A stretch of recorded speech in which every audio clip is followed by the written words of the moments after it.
حدیث میں آتا ہے قیامت کے قریب 73 فرقے ہوں گے جن میں ایک جنتی ہے. اس میں فرقے سے کیا مراد ہے؟ اگر ہم دیوبند کو صحیح سمجھتے ہیں تو ہمارے مطابق صرف دیوبندی جنت جائیں گے, باقی لوگ نہیں جائیں گے. اس کا جواب میں کئی دفعہ دے چکا ہوں کہ حدیث میں جو آتا ہے نا 73 فرقوں میں سے ایک جنت 72 جہنمی, تو اس حدیث میں فرقے کا نام نہیں بتایا. اگر نام بتایا گیا ہوتا تو سارے وہ نام رکھ لیتے. جیسے جماعت المسلمین نے اپنا نام رکھ لیا نا کہ اللہ نے ہمارا نام مسلم رکھا ہے تو ہمارا نام کیا مسلم, تو اللہ نے تھوڑی رکھا, تم نے تو, تمہارے اپنے امیر نے تمہارا نام مسلم رکھا ہے, ٹھیک ہے نا, تو سارے وہ والا نام رکھ لیتے. تو حدیث میں علامت بیان کی گئی ہے تاکہ کسی بھی نام سے ہو علامت سے اندازہ ہوگا کہ یہ جنتی ہے یا جہنم. وہ علامت کیا ہے؟ آپ صلی اللہ علیہ وسلم نے فرمایا, صحابہ نے پوچھا جنتی کون سا ہے, تو آپ اگر فرما دیتے کہ وہ دیوبندی جنتی ہے تو سب اپنا نام کیا رکھ لیتے؟ دیوبندی. آپ صلی اللہ علیہ وسلم فرماتے کہ اہل حدیث جو فرقہ ہوگا وہ جنت, تو ہم بھی مسجد کے باہر بڑے بڑے وہ لگا دیتے, ہم کیا ہیں آج سے اہل حدیث.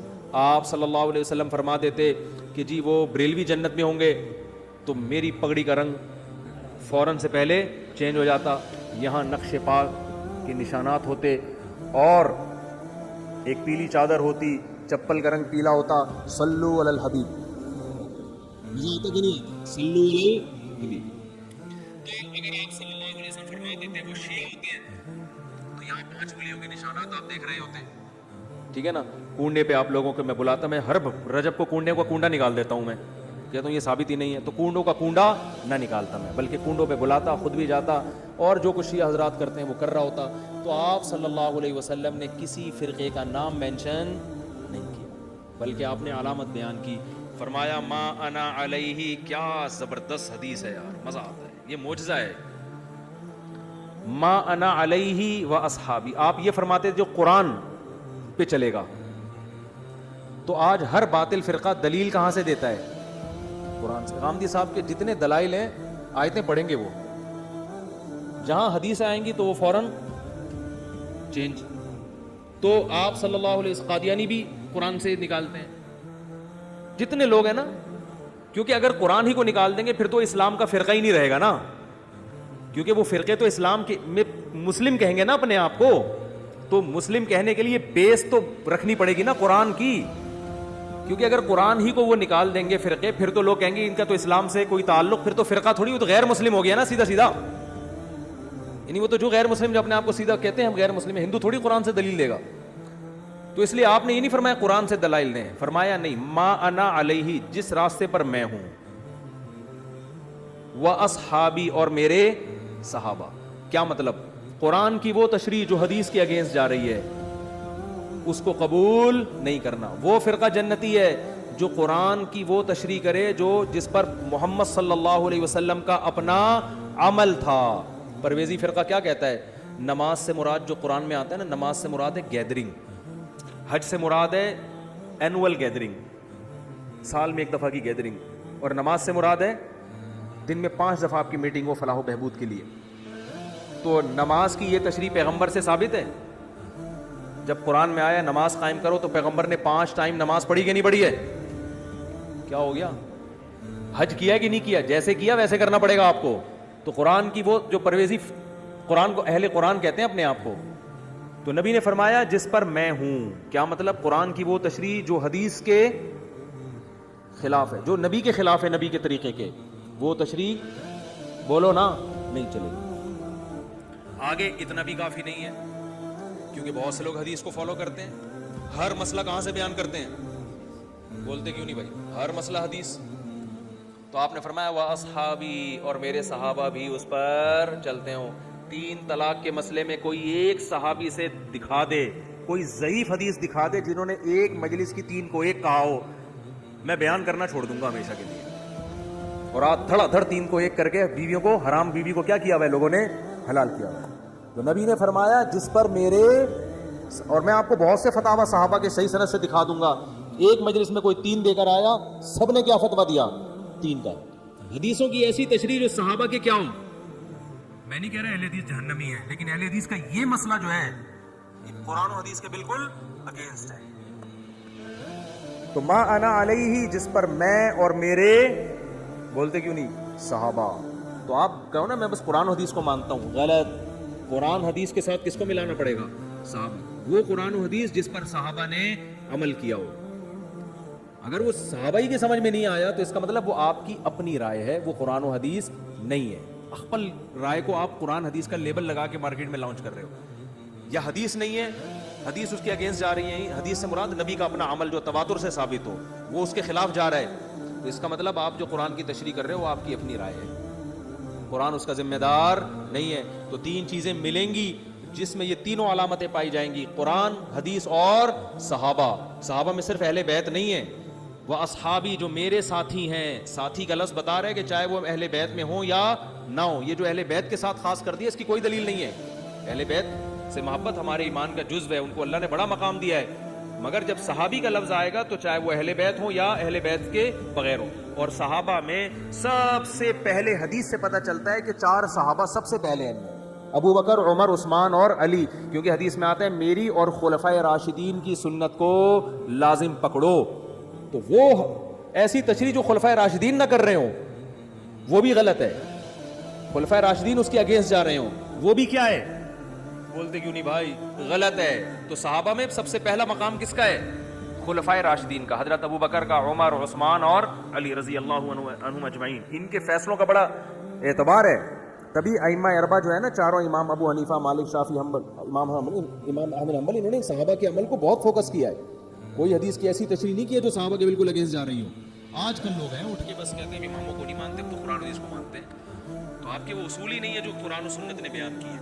تو جس میں یہ 2 علامتیں پائی جائیں گی, نبی نے فرمایا وہ فرقہ کیا ہے, جنتی. اب وہ چاہے کسی بھی نام سے, وہ دیوبندی میں بھی ہو سکتے ہیں, وہ بریلوی میں بھی ہو سکتے ہیں, وہ اہل حدیث میں بھی ہو سکتے ہیں, وہ کسی میں بھی ہو سکتے ہیں. یہ 2 چیزوں کو جو لے کے چلے گا, قرآن کے ساتھ حدیث اور عمل صحابہ, پھر ان میں اگر اختلاف رائے ہوتا ہے تو وہ فرقے میں داخل نہیں ہے, کیونکہ یہ اختلاف صحابہ میں بھی ہوا, صحابہ نبی کی زندگی میں بھی ہوا, نبی نے دونوں کو صحیح قرار دیا.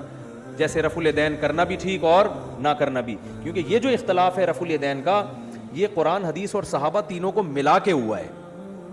حنفیہ نے بھی قرآن کو بھی دیکھا, حدیث کو بھی اور صحابہ کو بھی, ان کی رائے یہ بنی کہ نہ کرنا افضل. اور جو شافعی ہے, امام شافعی, انہوں نے بھی قرآن کو بھی دیکھا, حدیث کو بھی اور عمل صحابہ کو بھی, دونوں کے پاس دونوں قسم کے دلائل ہیں. اس قسم کے اختلاف میں ان 72 فرقوں میں داخل نہیں ہوتا جن کے لیے جہنم کی وعید ہے. بات آ رہی ہے سمجھ میں کہ نہیں آ رہی؟ یعنی اس کے اندر رہ کے پھر جتنا بھی اختلاف ہو جائے وہ اختلاف رائے کا اختلاف ہے, اجتہاد ہے, اس میں دونوں کو اجر ملتا ہے. جو اس سے ہٹے گا تو نبی نے فرمایا وہ بھی 72 فرقوں میں بٹیں گے, اور وہ 72 کے 72 کہاں جائیں گے, جہنم میں. تو یہ نام نہیں بتایا کہ دیوبندی جائیں گے کہ بریلوی جائیں گے, لہذا کوئی یہ کہتے ہیں کہ دیوبندی جنتی اور باقی سارے جہنمی, وہ بھی غلط ہے, کیونکہ دیوبندی تو بر صغیر میں پائے جاتے ہیں, اور کہاں پائے جاتے ہیں, ٹھیک ہے نا. عربی تو اپنے آپ کو دیوبندی نہیں کہتے, اس کا مطلب مکہ مدینہ تو سارے کہاں گئے, جب وہی جہنم میں چلے گئے تو پھر جہاں اسلام آیا تھا. اور کوئی کہتا ہے بریلوی جہنم میں جائیں گے, سوری جنت میں جائیں گے, اگر بریلوی یہ کہتے ہیں تو بریلوی تو اور تھوڑے ہیں مارکیٹ سے بالکل, وہ تو صرف پاکستان اور بنگلہ دیش اور انڈیا میں پائے جاتے ہیں. باقی میں 12 ربیع الاول کو ملیشیا میں تھا, پتہ ہی نہیں چل رہا تھا کہ 12 ربیع الاول ہے. تو اس لیے علامت بیان کی گئی ہے. ہاں یہ ضرور ہے کہ نبی صلی اللہ علیہ وسلم نے فرمایا کہ جو جنتی فرقہ ہوگا وہ ہمیشہ ہول سیل کے حساب سے رہے گا, وہ 2-4 آدمی نہیں ہوں گے کہ جن کا خیال تھا ہم ہی جنت میں جائیں گے, باقی سارے کیا کر رہے ہیں, جہنم میں. تو وہ ہمیشہ ظاہرین الحق, حق پر غالب رہے گا. بڑی جماعت ہوگی وہ, جو حق جنتی فرقہ ہوگا وہ, بولتے کیوں نہیں بھائی, بڑی جماعت, وہ 4-5 آدمی نہیں ہوں گے, کیونکہ یہ امت گمراہی پہ جمع نہیں ہو سکتی, تو 4-6 لوگ نہیں ہوں گے. تو عقائد جو ہیں, عقائد اور یہ بیسک چیزیں, یہ جن کی بھی چاہے دنیا میں سلفی کے نام سے ہو, اہل حدیث کے نام سے ہو, دیوبندی کے نام سے, اس سے کوئی فرق نہیں پڑتا. جن کے اندر یہ 3 علامتیں پائی جائیں گی وہ کیا ہوں گے, جنتی. ہاں پھر نبی نے ان کی کچھ, یہ تو ڈیفینیشن ہے, لیکن کچھ ان کی علامتیں بھی بیان کی ہیں. فرمایا کہ وہ لا یزال طائفۃ من امتی, میری امت کی جو حق جماعت ہوگی نا, ان میں ایک خاص بات ہوگی, لڑتی رہے گی. وہ کیا کرے گی, ان عقائد کے حامل لوگ جہاد, بولتے کیوں نہیں بھائی, کرتے رہیں گے. تو آج دیکھ لو دنیا میں جہاد کہاں ہو رہا ہے, کون کر رہا ہے. یعنی ایسا نہیں ہوگا کہ وہ سارے اسلام دشمنوں سے سلو کر کے, بالکل کمپرومائز کر کے ہمیشہ کے لیے بیٹھ جائیں. یہ ہو سکتا ہے وقتی سلو ہو جائے, لیکن ایک فریق ہمیشہ لڑائی کرتا رہے. تو آج امت میں جہاد ہو رہا ہے, ہوتا رہے گا ہمیشہ سے. مختلف ملکوں میں لڑائیاں ہو رہی ہیں, حق اور باطل کی جنگیں ہو رہی ہیں, تو یہ ضروری نہیں ہے کہ جو لڑے گا لازمی وہ حق پر ہوگا، یہ نہیں ہے. بعض باطل لوگ بھی لڑ رہے ہوتے ہیں، مطلب یہ ہے کہ جو حق پر ہے ان میں ایک جماعت لڑے گی لازمی. تو وہ ایسا نہیں ہے کہ بالکل ہاتھ پہ ہاتھ دھر کے بیٹھ جائے. تو بہت بڑی علامت کیا ہے؟ سواد اعظم. جو شاذ ہوگا نا امت سے ہٹے گا، وہ کبھی بھی سیدھے راستے پر نہیں ہو سکتا، کیونکہ امت گمراہی پہ حدیث میں آتا ہے، صحیح حدیث ہے، میری امت گمراہی پہ جمع نہیں ہوگی. تو جو بھی ایسی بات کر رہا ہے نا، کوئی قرآن و سنت کی ایسی تشریح کر رہا ہے جو مارکیٹ میں آپ فرسٹ ٹائم سن رہے ہو، آپ علماء کو یہ سنتے ہوئے نہیں پاتے، تو آپ یہ نہیں کہو گے کہ یہ علماء کی دکانیں بند کر رہا ہے، بلکہ آپ حدیث کی روشنی میں یہ کہو گے یہ اپنی دکان کھول رہا ہے، کیونکہ امت تو گمراہی پہ جمع نہیں ہو سکتی. تو اتنے سارے امت کے صلحاء، محدثین، فقہا کا جو عقیدہ ہے اور جو ان کی رائے ہے، ان کی تحقیق ہے، آپ اس سے ہٹ کے کوئی نئی تحقیق مارکیٹ میں لاؤ گے، دیوار پہ پھینک دی جائے گی. تبھی میں ہمارے اہل حدیث حضرات جو ہیں، میرے بہت سارے اہل دوست ہیں جو میرے بیان سنتے ہیں، میں ان سے ایک ریکویسٹ ضرور کرتا ہوں، چلو آپ حنفی نہیں بنتے نہ بنو، لیکن اتنا اہتمام کر لیا کرو کہ ایسا کام جو چاروں فقہ سے باہر ہو، اللہ کا واسطہ یہ کام قرآن و سنت کی ایسی تشریح کرنا جو نہ امام حنیفہ کی سمجھ میں آئی، نہ امام شافعی کی، نہ امام مالک کی، نہ امام احمد کی، ایسی کم از کم اس کا تو خیال کر لو.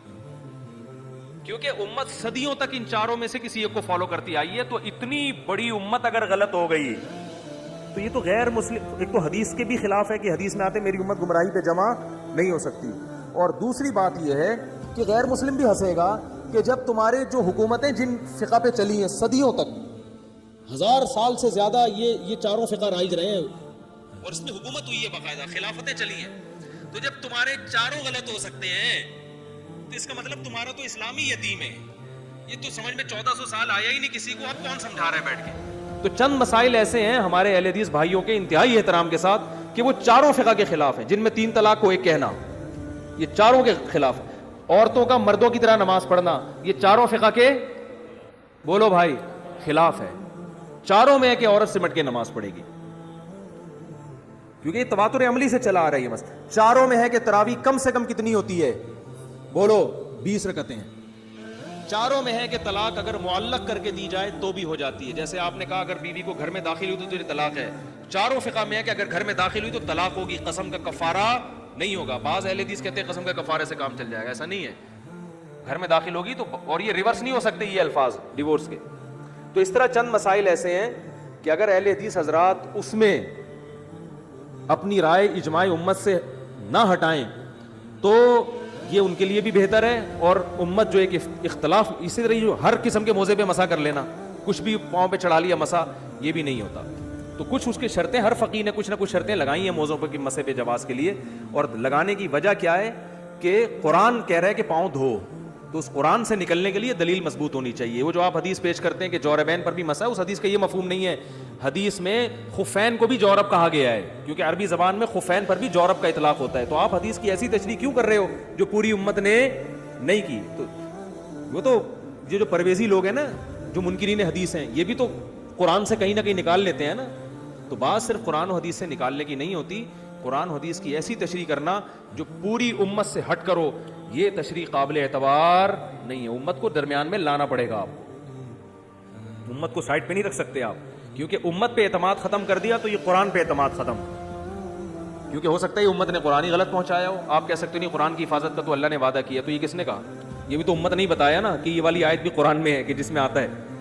تو اجماع امت اس امت میں بہت بڑی دلیل ہے، کیونکہ یہ امت گمراہی پہ جمع نہیں ہو سکتی. وجہ کیا ہے کہ نیا نبی نہیں آ سکتا. اب یہ امت من حیث الامہ معصوم ہے، کیونکہ پہلی امتیں گمراہی پہ جمع ہوتی تھی، نیا پیغمبر آتا تھا. اب نیا پیغمبر نہیں آئے گا. اب امت اگر گمراہی پہ جمع ہو گئی تو قرآن پہ بھی اعتماد ختم، بخاری پہ بھی، مسلم پہ بھی، سب کتابوں پہ اعتماد کیا ہو جائے گا؟ ختم. کہ یار ان سے اگر یہاں غلطی ہوئی ہے تو ہو سکتا ہے قرآن نقل کرنے میں غلطی ہوئی ہو. تو ہمیں ہمارے نبی نے پہلے ہی بتا دیا بھائی امت میں 2-4 لوگ تو غلط ہو سکتے ہیں، پوری امت غلط ہو جائے یہ میری امت میں ایسا اللہ ہونے نہیں دے گا. تو صدیوں سے جو مسائل اتفاقی چلے آ رہے ہیں نا، تو ان کو کم از کم اتفاقی رہنے دیا جائے. اور ہمارے کسی اہل حدیث بھائی کو ان مسائل میں اگر وہ سمجھتے ہیں کہ نہیں قرآن و حدیث کی دلیل مضبوط ہے، عورت کو چاہیے مردوں کی طرح نماز پڑھے، 3 طلاقیں 1 ہوتی ہیں، تراویح 20 کے بجائے 8 رکعتیں ہوتی ہیں، یہ اجماعی مسائل میں وہ جہاں بھی کوئی بڑے عالم ہو تو میں بیٹھنے کے لیے تیار ہوں, لائیو کیمرہ چلا دیں, میں ان سے اس میں قرآن و سنت کی روشنی میں ڈسکشن کروں. کتنی بڑی بات کر دی میں نے. آپ کہتے ہیں نہیں ہم تو قرآن حدیث کو مانیں گے, اماموں کو نہیں مانیں گے, تو چلو قرآن حدیث ہی پہ بات ہوگی. میں بیٹھوں گا آپ کے سامنے, لائیو کیمرہ چلے گا اور ہم لائیو چلائیں گے, لوگ دیکھیں گے کہ دلائل کی دنیا میں چاروں اماموں کا مذہب مضبوط ہے یا آپ کی رائے. 8 رکعت تراویح میں میں ثابت کروں گا کہ یہ صحابہ کا مسلک بولو بھائی نہیں ہے. 3 طلاقوں میں ثابت کروں گا کہ قرآن و سنت سے 3 ثابت ہوتی ہیں. خواتین اور مردوں کی نمازوں میں جو سمٹنے کا مسئلہ ہے وہ بھی میں ثابت کروں گا. بات آ رہی ہے سمجھ میں؟ تو ہم بیٹھ جاتے ہیں کہیں بھی, لیکن اس میں ہوتا یہ ہے کہ ہر چھوٹا موٹا آدمی اٹھ کے نا اپنے آپ کو مشہور کرنے کے لیے آ جاتا ہے کہ میں لائیو کیمرے میں آپ سے مناظرے کے لیے تیار ہوں. اس کا نقصان یہ ہوتا ہے کہ دنیا میں بعض دفعہ کوئی کسی کو جانتا نہیں ہے تو وہ کسی مشہور آدمی کے ساتھ بیٹھ کر اپنے آپ کو مشہور کرا دیتا ہے. کہتے ہیں مناظرہ جیتے ہاریں, چکر میں تو ڈال دیا نا, مشہور تو ہو جائیں گے, لوگ کہیں گے وہی جا رہا ہے جو مفتی صاحب کے ساتھ بیٹھا ہوا تھا. تو اس لیے اس میں اصول یہ ہوتی ہے کہ وہ ان کا کوئی ذمہ دار آدمی ہو. اور میں مناظر ہوں نہیں, میں کوئی پھڈے باز نہیں ہوں, میں تو آرام سے محبت سے بیٹھ کے بات کروں گا. تو آپ دیکھیں گے کہ دلائل کی دنیا میں جو چاروں فقہا کا مذہب ہے وہ کیا ہے, مضبوط ہے. تو عورتوں مردوں کی نماز میں جو آپ کہتے ہیں نا کہ حدیث نہیں ہے, حدیث اور بہت سارے مسائل میں نہیں ہے, لیکن آپ اجماع امت کی وجہ سے ان کو مانتے ہو. تو یہاں بھی آپ کو اجماع امت کی وجہ سے ماننا پڑے گا کہ عورت کو سمٹ کے نماز کا حکم ہے اور مردوں کی طرح نماز پڑھے. آپ کو اجماع امت کی وجہ سے ماننا پڑے گا. باقی پھر ہمارے اہل حدیث بھائی ایک بات کرتے ہیں کہ یہ دکھاؤ حدیث میں کہ عورت سینے پہ ہاتھ باندھے گی, عورت رکوع یوں کرے گی, عورت دونوں پائیں دائیں طرف نکالے گی. ہر جزئیے کا ذکر نہیں ہے. جب سمٹ کے نماز پڑھنا ثابت ہو گیا تو سمٹنے کی تفصیل ہر فقیہ نے اپنے حساب سے بیان کی ہے. اس میں ہر جزئیے پر الگ سے دلیل کی ضرورت نہیں ہوتی. کسی نے کہا سمٹنا اس کو کہتے ہیں کہ پاؤں یوں نکالیں, کسی نے کہا سمٹنا اس کو کہتے ہیں. تو سمٹنا ثابت اجماع سے ہوتا ہے, باقی سمٹنے کی کیفیات میں اجماع نہیں ہے. وہ ہر فقیہ ہر مجتہد نے اپنے حساب سے بیان کیا اس کو. آپ تو کہتے ہو بالکل مردوں کی طرح چوڑے ہو کر نماز پڑھے گی, یہ نہیں ہے. میں سمجھا پا رہا ہوں اپنی بات کہ نہیں سمجھا پا رہا.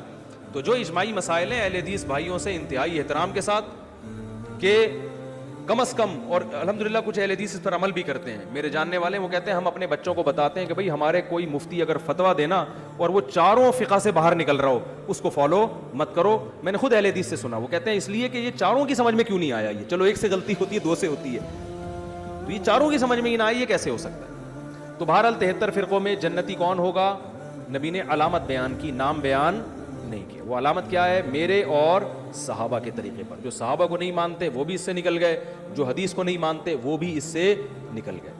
کافی ہو گیا, ایک ہی سوال کا جواب بہت ہے, پھر اگلی دفعہ دیں انشاءاللہ. جا سکتے ہیں آپ لوگ. سبحانک اللہم و بحمدک نشہد ان لا الہ الا انت نستغفرک ونتوب الیک. بعد میں انہوں نے مسئلہ پوچھا ہے کہ مولانا الیاس قادری صاحب نے ایک ہیلا بیان کیا ہے نمازی کے آگے سے گزرنے کا طریقہ, اور وہ یہ بیان کیا ہے ہیلا کہ ایک بندہ نمازی کے سامنے آ کے کھڑا ہو جائے, دوسرا آگے سے گزر جائے, ٹھیک ہے نا, پھر وہ سامنے آ کے کھڑا ہو جائے اور یہ یوں گھوم کے گزر جائے.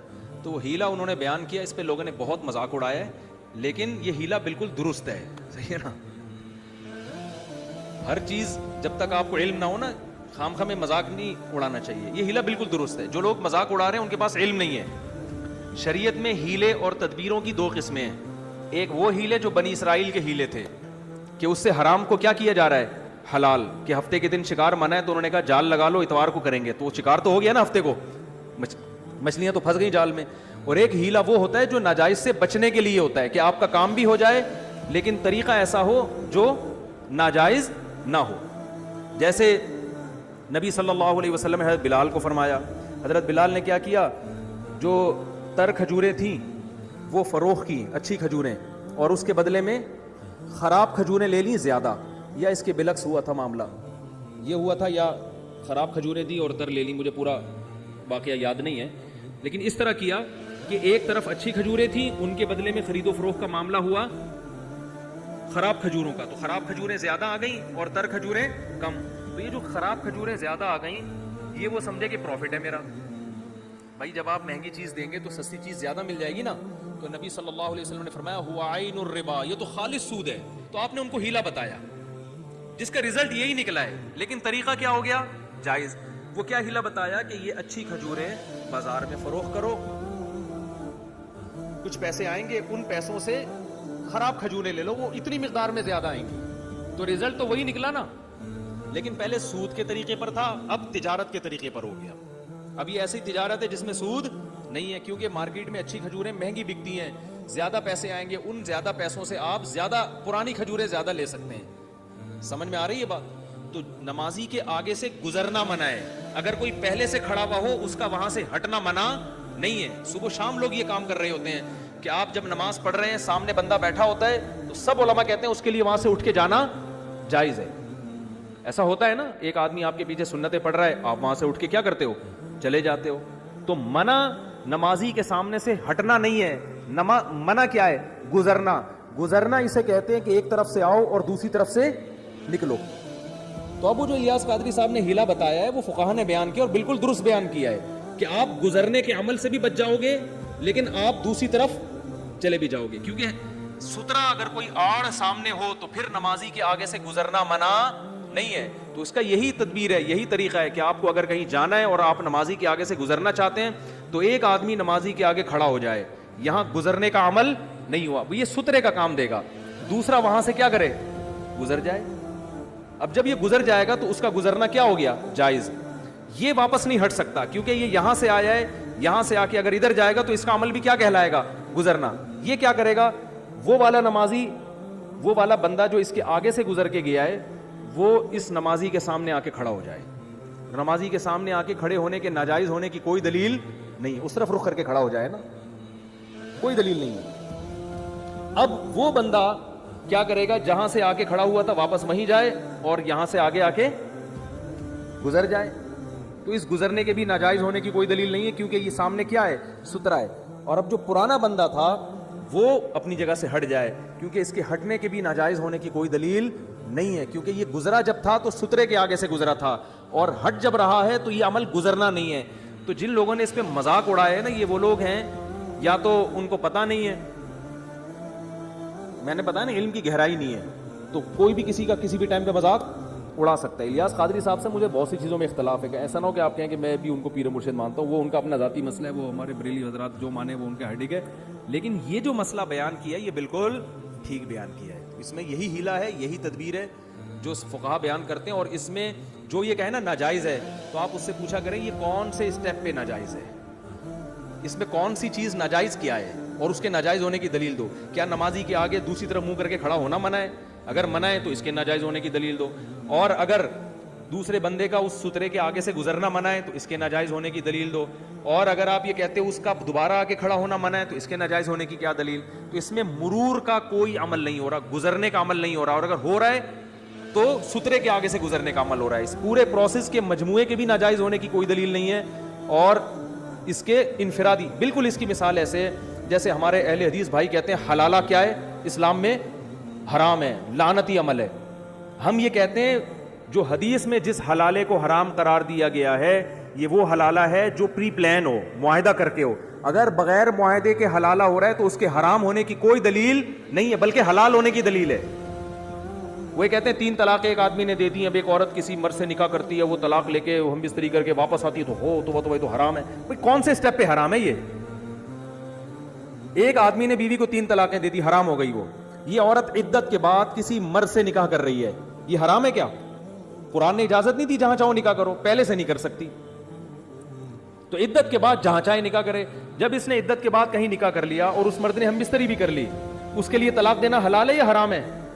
جائز ہے بالکل. بلا وجہ طلاق اچھی چیز نہیں ہے لیکن کسی وجہ سے دینا بالکل جائز ہے. اور وجہ میں یہ بھی ہو سکتی ہے کہ بھائی یہ میرے ساتھ رہنا نہیں چاہتی بلکہ اس کے بچے پہلے شوہر سے, لہذا یہ اس کے ساتھ رہنا چاہتی ہے. اس بیس پہ بھی اگر کوئی طلاق دیتا ہے تو طلاق اگر کسی معقول وجہ سے دی جائے تو اس کے ناجائز ہونے کی آپ کے پاس کیا دلیل ہے؟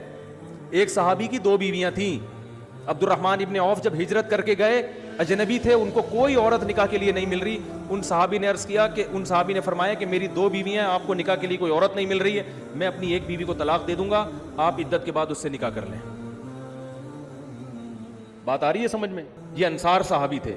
تو عبد الرحمن ابن عوف رضی اللہ عنہ, انہوں نے فرمایا کہ نہیں اس کی ضرورت نہیں ہے. کچھ دنوں میں ان کو رشتہ مل گیا. تو نبی نے تو یہ نہیں کہا. ایک صحابیہ, بخاری مسلم کی حدیث ہے, نبی صلی اللہ علیہ وسلم کے پاس آئیں کہ میرے شوہر نے 3 طلاقیں دی تھی, میں نے فلاں سے نکاح کیا لیکن وہ ہم بستری پر قدرت نہیں رکھتے اور میں پہلے شوہر کے پاس جانا چاہتی ہوں. کہ تو کیا میں طلاق لے کے جا سکتی ہوں؟ آپ نے فرمایا نہیں، جب تک وہ ہم بستری نہیں کر لیتا آپ پہلے کے لیے حلال نہیں ہو. تو ان صحابیہ نے جو یہ کہا تھا کہ میں طلاق لے کے کہاں جانا چاہتی ہوں پہلے شوہر کے پاس، تو نبی نے تو یہ نہیں کہا کہ یہ تو حلال ہے، یہ تو غیرت کے خلاف ہے، یہ تو بالکل غلط کر رہی ہو. بھائی عورت کو اگر معقول وجہ سے مرد طلاق دے دیتا ہے تو اس کے ناجائز ہونے کی کوئی دلیل نہیں ہے، عورت کا نقصان ہی نہیں ہے، اس میں فائدہ ہے بلکہ. تو اس کو پرانا میاں یاد آ رہا ہے بھائی چھوڑ دو. اگر چھوڑ دے تو فقہا قرآن و سنت کو زیادہ سمجھتے ہیں. فقہا کہتے ہیں ایسی صورت میں چھوڑنا نہ صرف جائز بلکہ باعث ثواب ہے، کیونکہ اس طلاق میں عورت کو کیا پہنچایا جا رہا ہے؟ فائدہ پہنچایا جا رہا ہے، اس کے ناجائز ہونے کی کوئی دلیل نہیں ہے. پھر جب اس دوسرے میاں سے عدت عورت کی پوری ہو جاتی ہے تو اس عورت کے لیے جائز ہے دنیا میں جس مرد سے چاہے نکاح کرے. اگر کسی اور مرد سے نکاح کرنا غیرت کے خلاف نہیں ہے، لعنتی عمل نہیں ہے، تو اپنے پرانے والے سے نکاح کرنا کہاں سے لعنتی عمل ہو گیا؟ بلکہ وہ تو قرآن کہہ رہے 3 طلاق کے بعد جب دوسرا میاں اگر طلاق دے دے تو فلا جناح علیہما، عورت کے لیے بالکل جائز ہے کہ وہ اپنے پہلے مرد سے نکاح کرے. تو ہم اہل حدیث بھائیوں سے پوچھتے ہیں اس میں لعنت والا عمل ہو کہاں رہا ہے؟ اس کی کیا دلیل ہے؟ کون سے اسٹیپ پہ بغیرتی ہو رہی ہے؟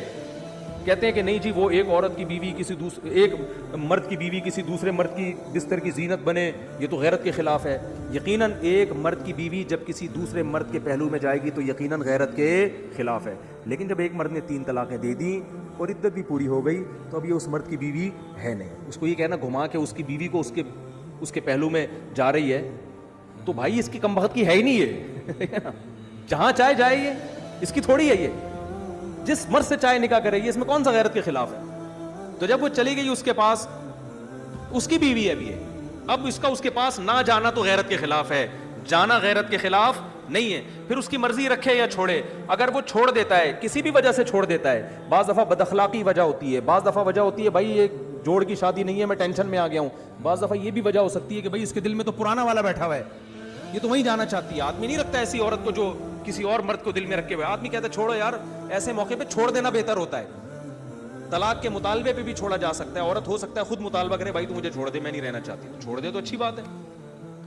تو اب چھوڑنے میں بھی غیرت کے خلاف نہیں ہے. پھر چھوڑنے کے بعد جب یہ عدت پوری ہو جائے گی تو دنیا میں جس مرد سے بھی نکاح کرے اس میں غیرت کے خلاف کوئی کام نہیں ہے. تو پرانے والے سے نکاح کرنا غیرت کے کہاں خلاف ہے؟ دوسری بات یہ کہ اسلام اس پورے پروسیس پہ عورت کو مجبور تھوڑی کر رہا ہے. لوگ کہتے ہیں ہائے مظلوم عورت کے ساتھ کیا حشر کیا. تو مظلوم تو اس کو کہا کس نے ہے؟ پہلے میاں نے طلاقیں دی ہیں 3، اسلام نے بس یہ پابندی لگائی ہے پرانے والے کے پاس نہیں جا سکتی. دنیا میں جہاں چاہو جس سے جا کے شادی کرو تو کرے نا شادی. کس نے منع کیا اس کو؟ شادی کرے. پھر کس نے کہا ہے کہ واپس اس سے طلاق لے کے پہلے والے سے کرو؟ تو اگر پھر بھی وہ کر رہی ہے تو آپ کیوں کباب میں ہڈی بن رہے ہو؟ اسلام نے اس کو زبردستی تھوڑی کی. اسلام نے کہا نیا مرد تمہاری زندگی میں آ گیا، اسی کے ساتھ ہنسی خوشی زندگی گزارو. اس کو بولا مجھے نہیں طلاق چاہیے، میں رہوں گی تمہارے ساتھ. سمجھ میں آ رہی ہے بات کہ نہیں آ رہی؟ اور اگر یہ چھوڑ دیتا ہے تو اسلام نے پھر بھی نہیں کہا کہ پہلے کے پاس لازمی جاؤ. اسلام نے کہا دنیا میں لاکھوں مرد ہیں، تمہارے پاس آپشن ہے پہلے کے پاس جاؤ یا ان لاکھوں میں سے کسی ایک کے پاس جاؤ. پہلے والے نے تمہیں اکٹھی طلاقیں دی ہیں تو سوچ لو دوبارہ کہیں طلاق کا عمل نہ ہو. تبھی قرآن کہہ رہے پہلے والے کے پاس اس صورت میں جاؤ تمہیں خیال ہو کہ یہ حدود اللہ پر قائم رہے گا، دوبارہ یہ حرکتیں نہیں ہوں، اگر خطرہ ہے تو پھر نہ جاؤ. تو اسلام نے جب اس کو آزادی دی ہے تو میں اور آپ غیرت کے نام پہ کون ہوتے ہیں پابندی لگانے والے؟ تو اس لیے جو حدیث میں جس حلالے پر لعنت کی ہے یہ وہ حلالہ ہے جو پری پلان ہوتا ہے. کسی بندے کو کرائے پہ لے کے نا، جیسے کرائے کے بندے کو لے کے اس سے معاہدہ کیا بھائی ہم تیرے سے شادی اس شرط کے ساتھ کر رہے ہیں کہ تو اس سے مستری کے بعد اس کو چھوڑ دے گا، نہیں چھوڑ دے گا ہم تو نہیں چھوڑیں گے. یہ جو ایگریمنٹ ہو رہا ہے یہ بے غیرتی ہے، کیونکہ میاں بیوی کا رشتہ اس طرح کے ایگریمنٹ سے نہیں ہو سکتا. نکاح ہوا ہے تو ہمیشہ کے لیے ہوا ہے، بعد میں اس کی مرضی طلاق دے یا نہ دے. سمجھ میں آ رہی ہے بات کہ نہیں آ رہی ہے؟ تو جیسے ہمارے اہل حدیث بھائی اس جو جائز حلال ہے اس کو بھی بعض دفعہ کہتے تھے غیرت کے خلاف ہے، حالانکہ اس کی خلاف ہونے کی کوئی دلیل نہیں ہے. تو ایسے ہی بہت سے لوگوں نے اس ہیلے کو کیا کہہ دیا؟ مذاق اڑایا اس ہیلے کا. یہ تو کچھ بھائی یہ بالکل جائز ہے، اس لیے کہ اس میں شریعت کے حکم کی کہیں بھی خلاف ورزی نہیں ہو رہی. کیوں؟ گزرنے سے منع کیا ہے وہ بھی سترے کے بغیر، تو بندہ بھی سترا بن سکتا ہے. بندے کے آگے سے گزرنا یہ بالکل جائز ہے. تو اگر کہیں جانا ہو کہیں ضروری ہے تو بالکل یہ ہیلا اختیار کیا جا سکتا ہے، اس میں کوئی گناہ نہیں. سامنے آڑ کھڑی کر کے بھی تو گزرنا جائز ہے نا. اب کوئی کہ یار یہ تو جلدی ہو رہی تھی گزرنا تھا تو لکڑی کھڑی کر کے آگے سے چلے گئے، یہ تو بالکل ناجائز کیا. کیوں ناجائز کیا؟ بھائی لکڑی کھڑی کر کے آگے سے گزرنے پر پابندی ہے ہی نہیں. تو لکڑی ہو یا بندہ ہو بات ایک ہی ہے، اس میں کوئی گناہ نہیں. چلو جی کافی ہو. اس زمانے میں علم نہیں ہے، علم میں عمق اور گہرائی نہیں ہے، بس اوپر اوپر نالج ہے، سرسری باتیں.